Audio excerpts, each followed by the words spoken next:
अगर आप भी लेना चाहते हैं देश दुनिया की तमाम जानकारी तो आज ही सब्सक्राइब करें हमारे चैनल को। साथ ही नीचे दिए बेल आइकन को जरूर दबाएं ताकि हर अपडेट आप तक पहुंच सके।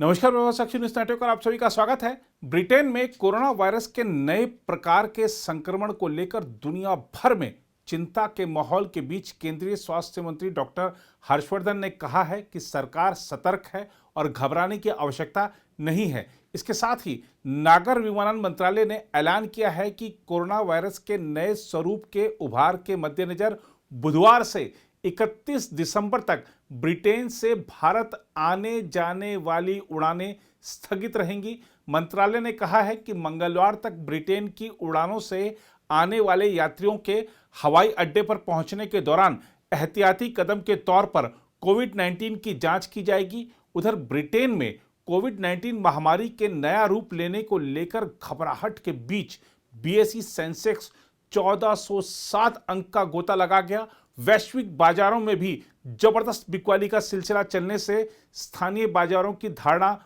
बुरी तरह प्रभावित हुई। गौरतलब है कि ब्रिटेन की सरकार ने चेताया है कि नए किस्म के कोरोना वायरस का संक्रमण तेजी से फैल सकता है और रविवार से वहां पर नई पाबंदियां लगाई गई हैं। कनाडा, तुर्की, बेल्जियम, इटली और इजराइल समेत कुछ देशों ने ब्रिटेन से आने जाने वाली उड़ानों पर रोक लगा दी है।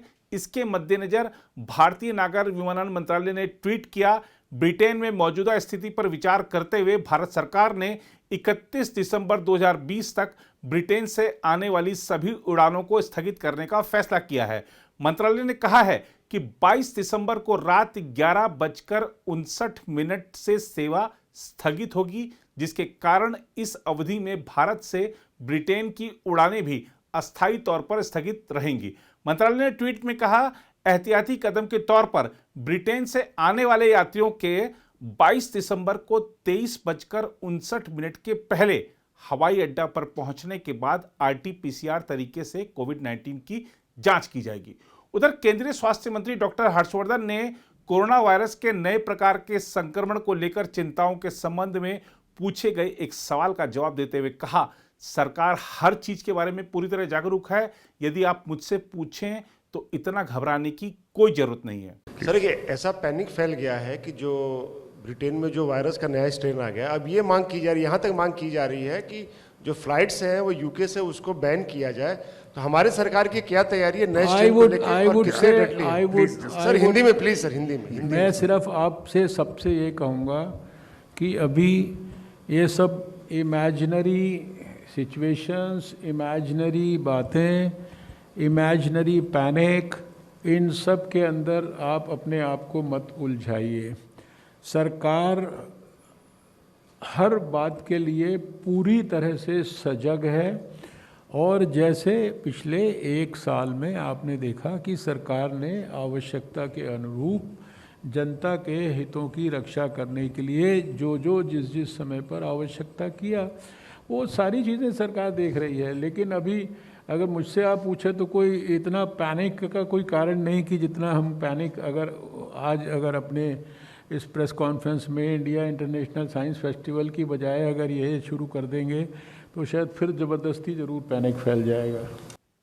इस बीच नए कोरोना वायरस को लेकर वैश्विक बाजारों में हड़कंप मच गया है। सोमवार को बीएसई सेंसेक्स ने 1407 अंक का गोता लगाया। वैश्विक बाजारों में जबरदस्त बिकवाली का सिलसिला चलने से स्थानीय बाजारों की धारणा भी बुरी तरह प्रभावित हुई। ब्रिटेन में कोविड-19 को लेकर नई चिंता तथा कोविड-19 के टीकों को लेकर संदेह उठने के बीच वैश्विक स्तर पर निवेशकों की धारणा प्रभावित हुई है।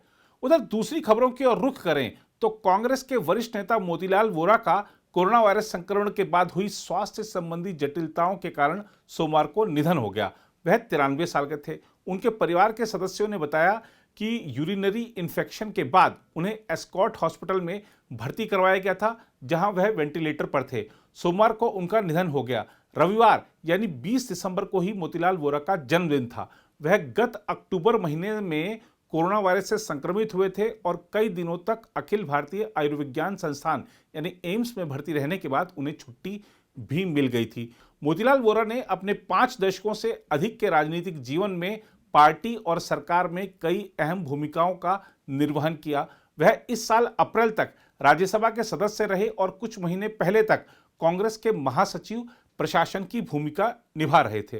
उन्होंने करीब 2 दशकों तक कांग्रेस के कोषाध्यक्ष और संगठन में कई अन्य जिम्मेदारियां निभाई। मोतीलाल वोरा 1980 के दशक में 2 बार मध्य प्रदेश के मुख्यमंत्री और 1990 के दशक में उत्तर प्रदेश के राज्यपाल रहे। केंद्र में पीवी नरसिंह राव के नेतृत्व वाली कांग्रेस सरकार में उन्होंने स्वास्थ्य और नागरिक उड्डयन मंत्री के रूप में भी सेवाएं दी। आइए अब आपको मिलवाते हैं कांग्रेस के वरिष्ठ नेता आनंद शर्मा से।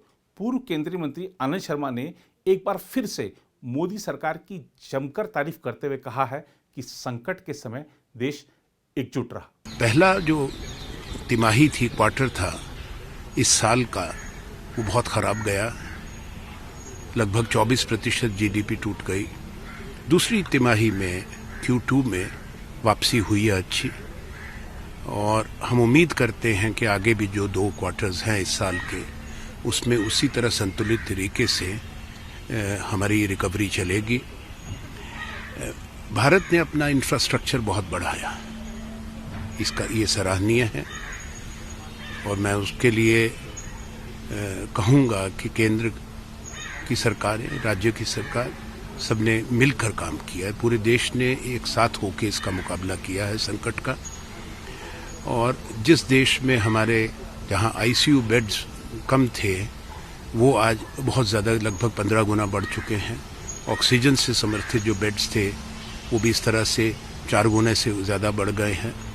और हमारे देश में 200 के लगभग लेबोरेटरीज थी जहाँ पे टेस्टिंग फैसिलिटीज़ थी 31 मार्च में। हमने रिपोर्ट में उसका उल्लेख किया है। वो अब बढ़ के 2,2500 हो गई है। वो कहाँ हज़ारों में टेस्ट होते थे, अब 1.5 करोड़ टेस्ट हो चुके हैं, से ज़्यादा।